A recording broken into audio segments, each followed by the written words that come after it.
In 2021, a Russian newspaper claimed that a Russian military was in possession of a new combat helicopter powered with breakthrough technology, advanced weaponry, drone connectivity, communications networking, sensors, and long-range targeting, enabling it to attack successfully from outside of the enemy's effective air defenses. Called the Russian Night Hunter, the new Mi-28NM helicopter is one of the best Russian military vehicles. In this video, we take a look at the Mi-28NM Night Hunter and see what makes it so special. Stay tuned. The Mi-28NM Night Hunter isn't a new military helicopter developed recently. The Night Hunter is a modernization of the Mi-28, NATO reporting name Havoc, a staple Soviet attack helicopter in use since the early 1980s. The original Mi-28's prolific operational history extends all the way to Russia's involvement in the Syrian civil war, where a host of technical problems with its onboard electronic system and engine performance were laid bare. The original Mi-28 has seen several variants over the past few decades, including a daylight Mi-28D and all-weather Mi-28N. Whereas previous iterations involved minor adaptability changes, the Mi-28NM is a comprehensive redesign intended to serve as Russia's flagship attack helicopter for the foreseeable future. General Director of Helicopter Holding Russia, Alexander Mikheyev, announced during the launch that innovative technologies and solutions were implemented during the design of that helicopter, and it not only improved its characteristics, but also made Mi-28NM an almost perfect combat vehicle.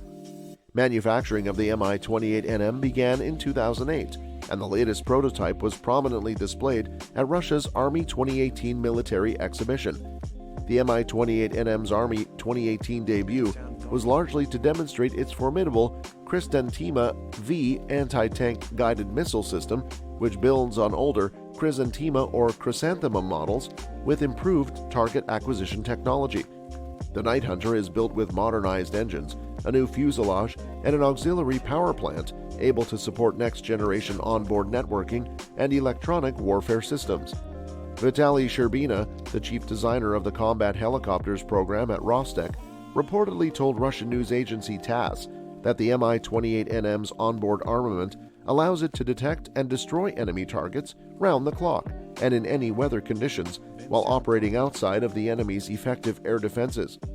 Sherbina also explained that the layout of the chopper's fuselage has been newly configured to integrate new targeting sights. The report also makes unspecified statements about the aircraft's defensive aid suite, claiming it can defeat an enemy's ground and airborne air defense systems.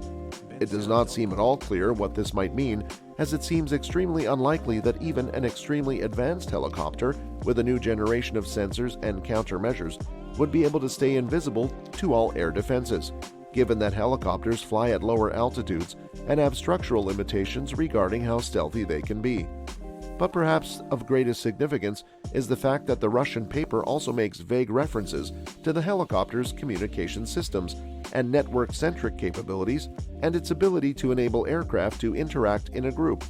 While the report offers little to no actual technologies or weapons applications in a discernible or clear way, it does make reference to the often emphasized sphere of networking concepts. Network-centric methods of weapons control on the battlefield, the article claims, can reduce latency, expedite targeting, and get information on the enemy and friendly forces in a secure, jam-resistant mode.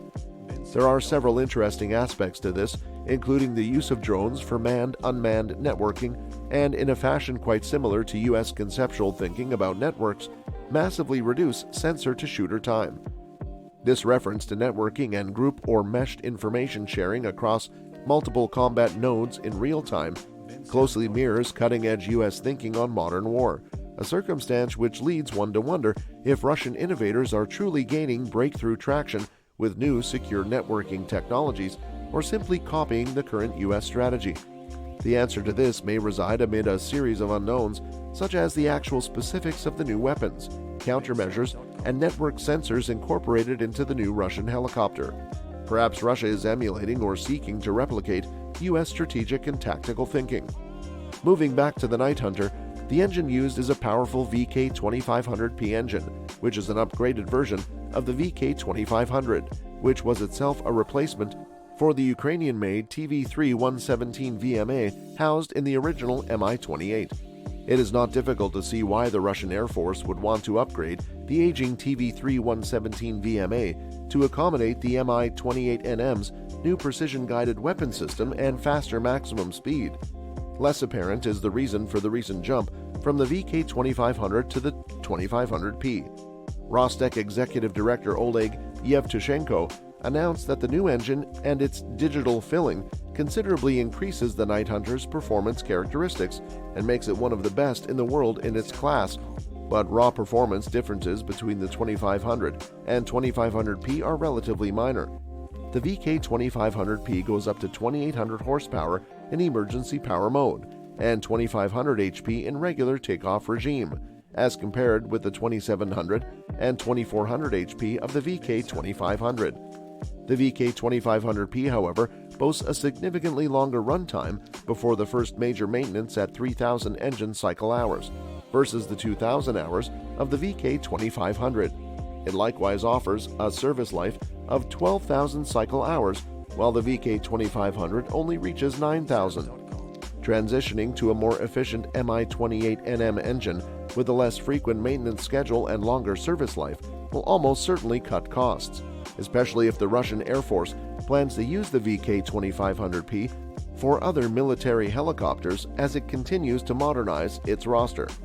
Well, that's all for this video. Hope you enjoyed watching this one. If you did, don't forget to like and subscribe to the channel. Turn on the bell for the latest notifications and updates. Thanks for watching.